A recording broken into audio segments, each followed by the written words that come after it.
want you to tell us what are some of the ways that we can navigate after experiencing religious trauma. Right. So I would hate to say that I have all the answers because I don't have all the answers. I actually think that this is a very nuanced question because it's quite difficult to answer. So the first point that I have is acceptance of the trauma. It seems like a very basic answer, but most people try to suppress how they feel. They try to suppress the event. They try to suppress the fact that it did actually happen. So accepting the trauma is the first thing that you have to do, unfortunately. And I normally say that in order for you to get over something, you have to get through it. So there are no shortcuts, there are no pretending, there are no, let me just do this later. Because if you try to put it off, it will come back to you, just knowing how life works. And it will manifest itself in different ways where your mental health would be at stake and all those things.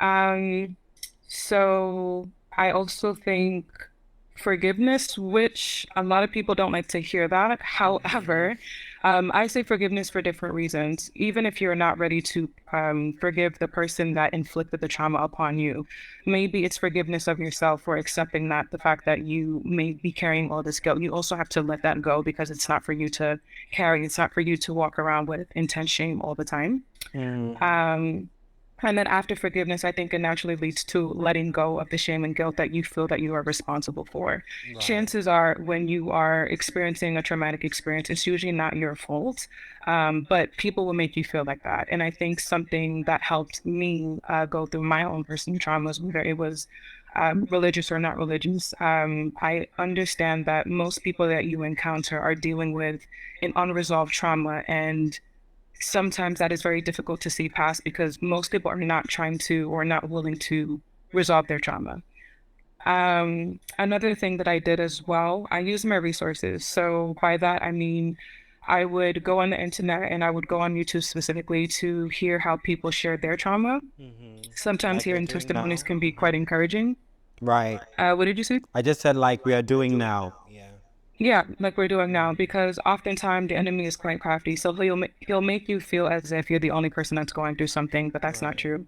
Right. I know some of us have maybe decided to walk away from the faith, but I will also just say that the Bible does state that a lot of the things that we go through are universal. So a lot of the trials and tribulations that we go through are universal. So your Right. situation is not unique. However, maybe it may bring some solace to know that other people have gone through similar things as Right. well. So usually when people are sharing their stories on YouTube, they might talk about how they watched a particular sermon that helped them get over it. They might have gone to a conference, if that's applicable to where you live and where you are. Some people will also share books as well. So if that's applicable to where you are and you do like to read, there's information on how you can get rid of trauma, or there's sermons that you can watch, or there's other resources that you can use. And like I said, I just watch YouTube for the comfort of hearing what other people had to go through. Another one that I put, once again, if it's applicable, is therapy, and you may not always be, and I completely understand that. So aside from that, I think having a really good support system is very, very vital. It's very important, but unfortunately, people don't have that.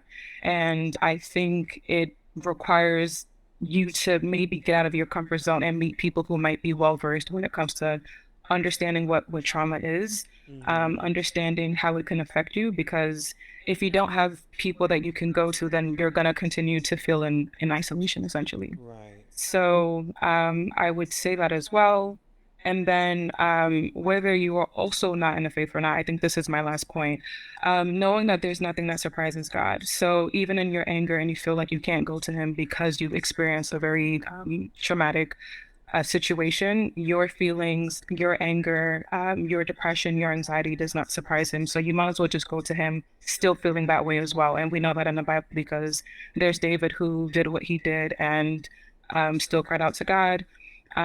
So I think I say that to once again encourage people that there's nothing that surprises God. Your trauma doesn't surprise Him, and there's nothing that will. And I think someone said this before, but there's nothing in the book of Romans. It says that there's nothing that can separate you from the love of God, right? Right. So those are some of the things I have, and they might not be completely conclusive, but those are some of the things that I happen to find and do research on Right. to know that you can use these tactics to help and manage and cope your cope with your religious trauma.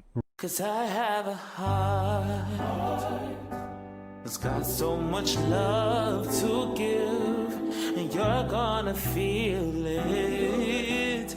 You're gonna feel. And I have a soul, and I'm trying to hold it tight, save it for you.